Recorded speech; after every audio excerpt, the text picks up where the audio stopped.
اعوذ باللہ من الشیطان الرجیم بسم اللہ الرحمن الرحیم اللہم صلی علی محمد و آل محمد وعجل فرجہم۔ جہان علم سٹی آف نالج اکیڈمی سے آپ کی بیوی جان آپ سے مخاطب ہیں۔ السلام علیکم ورحمۃ اللہ وبرکاتہ۔ ہم آپ کو حرم امام حسین علیہ السلام کے آداب اور وہاں کے اعمال کے بارے میں بتا رہے تھے، کیونکہ اربعین قریب ہے اور جو جا رہے ہیں ان کو بھی وہاں کی یہ تمام باتوں کا علم ہونا چاہیے، اور جو نہیں جا رہے ہیں انشاءاللہ پروردگار عالم سے دعا کریں۔ یہاں بیٹھ کے بھی آپ یہ اعمال کر سکتے ہیں، آپ جب مجلس میں شریک ہوتے ہیں یا اپنا فرش اعضاء بچھا لیں اپنے گھر میں بھی، اور وہاں پہ جو آپ اکیلے میں بھی 2 لوگوں کو بٹھا کے بھی مجلس کریں گے، اکیلے بھی کچھ آپ پڑھیں، نوحہ مرثیہ اور یہ اعمال کریں، تو کہا یہ جاتا ہے کہ جس جگہ فرش اعضاء بچتی ہے جہاں مجلس امام حسین ہوتی ہے، وہاں ایسا ہے کہ جیسے وہ جگہ ہی قبہ حسینی ہو جاتی ہے۔ تو وہاں پہ جو بھی آپ بیٹھ کے وہاں پہ اعمال کریں گے تو وہ بالکل آپ کو ایسا ہی پروردگار عالم اس کا بہت بہت اجر و ثواب دے گا، اور انشاءاللہ اگلے سالوں میں پروردگار عالم آپ کو زیارت امام حسین علیہ السلام کی توفیق کرامت عطا فرمائے گا۔ تو ہم آپ کو یہ بتا رہے تھے کہ اس روضہ مقدس کے اعمال میں ایک دعائے مظلوم ہے جو ظالم کے ظلم کو دور کرنے کے لیے اس روضہ شریف میں پڑھی جاتی ہے۔ شیخ الطائفہ نے مصباح میں روز جمعہ کے اعمال میں فرمایا ہے کہ اس دعا کی قبر امام حسین علیہ السلام کے پاس پڑھنا مستحب ہے، اور وہ یہ دعا ہے۔ اس کی اردو ہم آپ کو بتا دیتے ہیں، اس کو سن لیں، پھر وہاں پہ تو زیارت کی کتابیں ہوتی ہیں وہ آپ سب پڑھ لیجیے گا۔ ویسے بھی ہر ایک کے پاس مفاتیح الجنان ہونی چاہیے تاکہ وہ اس میں سے اپنے حساب سے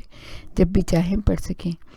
بسم اللہ الرحمن الرحیم۔ اے معبود، مجھے تیرے دین کے ذریعے عزت ملی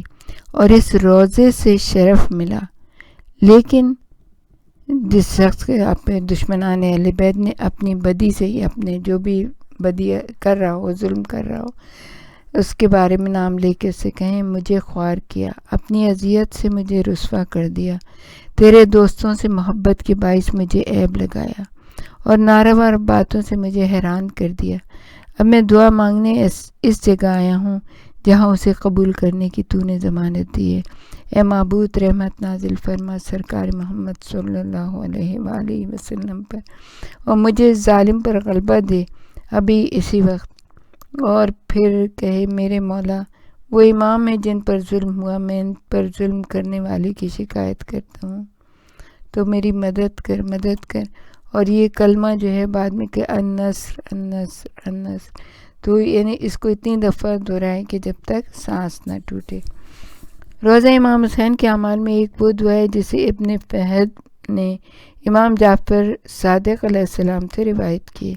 آپ نے فرمایا جو شخص خداوند عالم سے کوئی حاجت رکھتا ہو تو وہ روضہ امام حسین پر سرہانے کی طرف کھڑا ہو کر یہ کہے۔ اس کا پہلا جملہ یہ ہے، بسم اللہ الرحمن الرحیم، یا ابا عبداللہ اشہد انک تشہد مقامی و تسمع کلامی و انک حی عند ربک ترزق فاسأل ربک وربی فی قضائے حوائجی۔ اے ابو عبداللہ، میں گواہ ہوں کہ آپ میرے کھڑے ہونے کی جگہ دیکھ رہے ہیں، میری بات سن رہے ہیں، آپ اپنے رب کے ہاں زندہ ہیں بے شک، اور رزق پاتے ہیں بے شک، بس اپنے اور میرے رب سے میری حاجتیں پوری ہونے کے لیے دعا کریں، پر اس کی حاجت ضرور انشاءاللہ پوری ہوگی۔ اس حرم محترم کے اعمال میں 2 رکعت نماز اور ہے جو سر اقدس کے پاس پڑھی جاتی ہے، اور اب تو ہمیں نہیں پتہ، لیکن پہلے سر اقدس کے پاس جو ہے ایک سرخ رنگ کا پتھر لگا ہوا تھا جس کے قریب نماز پڑھی جاتی تھی، تو اگر وہ اگر آپ کو نظر آ جائے یہ ویسے بھی پتہ چل جاتا ہے کہ امام کا سر اقدس کہاں ہے، تو وہاں پہ نماز پڑھنی چاہیے۔ تو یہ پہلی رکعت میں سورہ حمد کے بعد سورہ رحمان ہے، اور دوسری رکعت میں سورہ حمد کے بعد سورہ ملک کی قرات کرے۔ سید ابن طاؤس نے روایت کی ہے کہ جو شخص یہ نماز بجا لائے، پروردگار عالم اس کے لیے 25 حج مقبولہ لکھے گا، جو اس نے جناب رسول خدا صلی اللہ علیہ وآلہ وسلم کے ہمراہ کیے ہوں انشاءاللہ۔ تو انشاءاللہ اللہ تعالیٰ ہم سب کو توفیق دے کہ ہم جا کے یہ نماز وہاں پہ پڑھیں۔ پھر ایک اور چیز انہوں نے لکھی ہے کہ اس حرم مبارک کے اعمال میں استخارہ بھی ہے، یعنی آپ کو اگر کوئی کام نہ ہو رہا ہو، یا آپ کو کوئی کام کرنے جا رہے ہوں، کوئی عمل کرنے جا رہے ہوں، یا کسی چیز کی تلاش میں ہوں، یا کوئی نوکری کی، یا جو بھی آپ، یا بیٹی کی شادی ہے یا بیٹے کی ہے، تو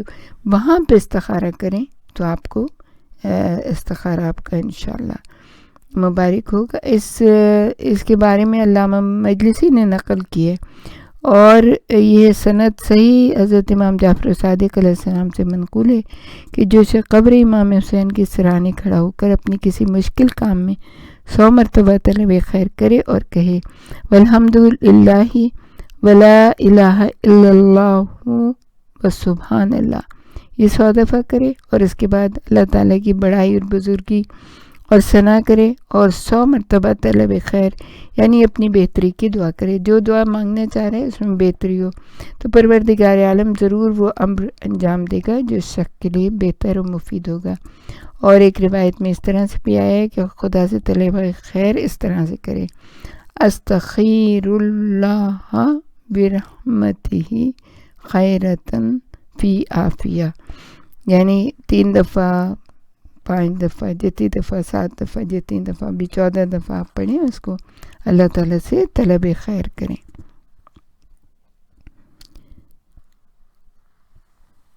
اچھا، اب شیخ ابو القاسم جعفر نے امام جعفر صادق سے روایت کی کہ آپ نے فرمایا جب امام حسین علیہ السلام کی زیارت کے لیے جائے تو خیر اور بھلائی کے علاوہ کوئی کلام ہی نہ کرے، یعنی جو بھی بات کرنی ہو اچھائی کے لیے بات کرے، کوئی ایسا کلام نہ کرے، کیونکہ کتنی زبردست روایت ہے، کیونکہ فرمایا دن رات ملائکہ حفظہ ان فرشتوں کے پاس آتے ہیں جو امام حسین علیہ السلام کے روضہ اقدس پر مقیم ہیں، وہ یہاں آ کر ان مقیم فرشتوں، رہنے والے فرشتوں سے مصافحہ کرتے ہیں، لیکن یہ ان کو جواب نہیں دیتے۔ دیکھیں، سلام جو ہے وہ تو مستحب ہے، جواب جو ہے واجب ہے، لیکن اتنے وہ مصروف ہوتے ہیں، کس میں مصروف ہوتے ہیں؟ اس کی وجہ یہ ہے کہ وہ سوائے زوال اور طلوع آفتاب کے علاوہ ہر وقت گریہ کرتے رہتے ہیں، اتنا روتے ہیں۔ امام کی مصیبت ہی اتنی ہے کہ اگر صرف انسان ایک لمحے کے لیے بھی سوچے تو اس کی حالت بری ہو جاتی ہے۔ بس وہ آنے والے ملائکہ انتظار کرتے رہتے ہیں کہ یہ رونے سے رکے تو وہ ان سے آسمانی معاملات کے بارے میں گفتگو کریں۔ نیزا جناب ہی سے روایت ہے کہ حق تعالیٰ 4000 فرشتے روزہ امام حسین پر معین کرتا ہے، وہ صبح سے ظہر تک بال بکھرائے گریہ کرتے رہتے ہیں، اور ظہر کے وقت دوسرے 4000 فرشتے بھیجے جاتے ہیں جو اگلی صبح تک حضرت پر روتے رہتے ہیں، اور فرشتوں کسی طرح عدل بدل کر آنے جانے کا سلسلہ جاری رہتا ہے، اور جو فرشتے جاتے ہیں تو وہ تمنا کرتے ہیں کہ دوبارہ سے قبر امام حسین علیہ السلام کی زیارت کے لیے آنا منت۔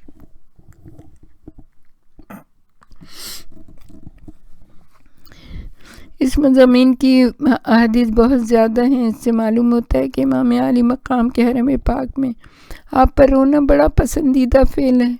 بلکہ اسے اس حرم کے اعمال میں شمار کیا جاتا ہے، کیونکہ یہ محبان اہل بیت کے لیے رنج و غم کی جگہ ہے اور مرثیہ پڑھنے کا مقام ہے۔ ایک حدیث میں صفوان نے امام جعفر صادق علیہ السلام سے روایت کی ہے، اس سے ظاہر ہوتا ہے کہ ملائکہ کا خدا کی بارگاہ میں اس طرح گریہ کرنا دراصل امیر المومنین علیہ السلام اور امام حسین علیہ السلام کے قاتلوں پر لعنت کرنے کے مترادف ہے۔ اس طرح جنات کا نوحہ ذریعہ امام حسین پر فرشتوں کا رونا بھی آپ کے قاتلوں پر لعنت کا مفہوم رکھتا ہے۔ وہ یہاں اس قدر غمزدہ حالت میں ہوتے ہیں کہ اگر کوئی شخص ان کو اس حالت میں دیکھ پائے تو وہ کھانا پینا اور سونا چھوڑ دے۔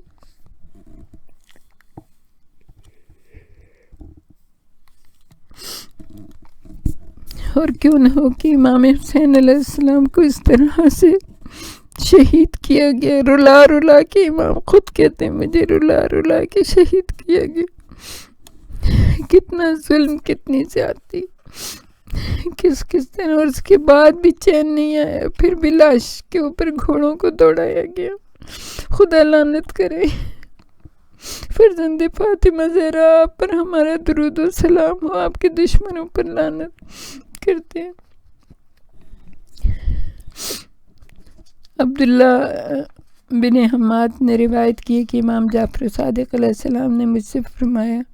میں نے سنا ہے کہ بعض اہل کوفہ اور دیگر مقامات کے لوگوں میں مرد و زن کی ایک تعداد 15 شعبان کو قبر امام حسین علیہ السلام پر آ کر بعض قرآن خوانی کرتے، بعض امام حسین علیہ السلام کی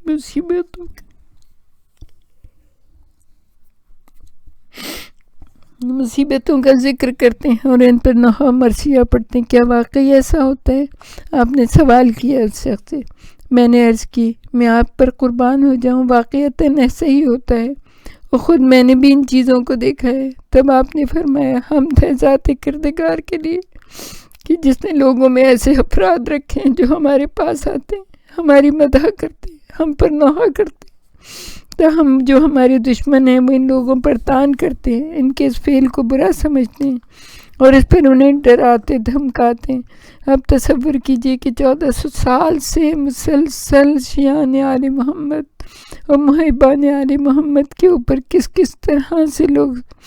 تان کرتے ہیں، ان کے ہر فعل کو برا سمجھتے ہیں، انہیں ڈراتے ہیں، دھمکاتے ہیں، انہیں قتل کرتے ہیں، لیکن پھر بھی اہل بیت کے چاہنے والے اہل بیت کو نہیں چھوڑتے۔ امام نے کتنی تعریف کی ان کی۔ اس حدیث کے آغاز میں فرمایا گیا کہ ایسے افراد بھی ہیں جو امام حسین کی زیارت کو جاتے ہیں، ان پر روتے ہیں۔ ان میں سے جو حضرت کی زیارت کو نہیں جاتا وہ بھی ان کی مصیبتوں پر رنجیدہ ہوتا ہے، اور جب آپ کو یاد کرتا ہے تمہارے غم کس کا دل جلتا ہے کہ کاش امام ہم آپ کے پاس ہوتے، شاید کچھ کر سکتے آپ کے لیے۔ زیارت کو گیا ہوا شخص جب آپ کے فرزند کی قبر کو دیکھتا ہے جو آپ کی پائنتی میں واقع ہے تو وہ یاد کرتا ہے کہ آپ کا یہ فرزند صحرا میں پڑا، لوگوں نے ان کا حق غصب کیا اور چند کافر و مرتد افراد نے باہم مل کر ان کو شہید کیا، انہیں دفن تک نہ کیا گیا، فرات کا پانی ان پر بند کیا، جبکہ جنگلی جانور بھی اس سے سیراب ہو رہے تھے۔ اس طرح انہوں نے ان کے حق کو پامال کیا اور جناب رسول خدا کے حق وصیت کو ضائع کیا جو حضرت نے اپنے اہل بیت علیہ السلام کے لیے کی تھی۔ مدعا یہ ہے کہ ایسے لوگ موجود ہیں جو اہل بیت کے حقوق کو پہچانتے ہیں، جب نہ پہچاننے والے بھی موجود ہیں۔ امیر المومنین علیہ السلام نے فرمایا، میرے ماں باپ آپ پر قربان ہوں، امام حسین علیہ السلام پر جو پشت کوفہ میں شہید ہوں گے، قسم بخدا گویا میں دیکھ رہا ہوں کہ بیابانی حیوان صبح سے شام تک ان کی قبر کے ارد گرد جمع ہو کر ان پر گریہ کر رہے ہیں۔ یہ کس نے فرمایا؟ صادق امام نے فرمایا، امام علی نے فرمایا۔ بس جب یہ صورت ہے تو تمہیں ان پر جفا نہیں کرنا چاہیے۔ تو کتنا زیادہ رونے کی کتنی زیادہ فضیلت ہے کہ ایک آنسو اگر ایک انسک کے پر کے برابر بھی آنسو آ جائے امام کی مصیبت پہ، ہم سوچیں اور روئیں تو اس کی کتنی زیادہ جزا ہے۔ امام نے کہا اس کی جزا جنت کے علاوہ کچھ نہیں، جنت ہے اس کی جزا۔ ہمیں جنت تو اس لیے چاہیے کہ وہاں پہ ہمارے امام موجود ہوں گے، لیکن ہمیں سب سے بڑی جنت ہمارے لیے یہ ہے کہ پروردگار عالم ہمیں کربلا مولا امام کے قریب پہنچا دے، امام کی زیارت کرا دے، امام سے ملاقات کرا دے۔ ربنا تقبل منا انک انت السمیع العلیم وتب علینا انک انت التواب الرحیم۔ وآخر دعوانا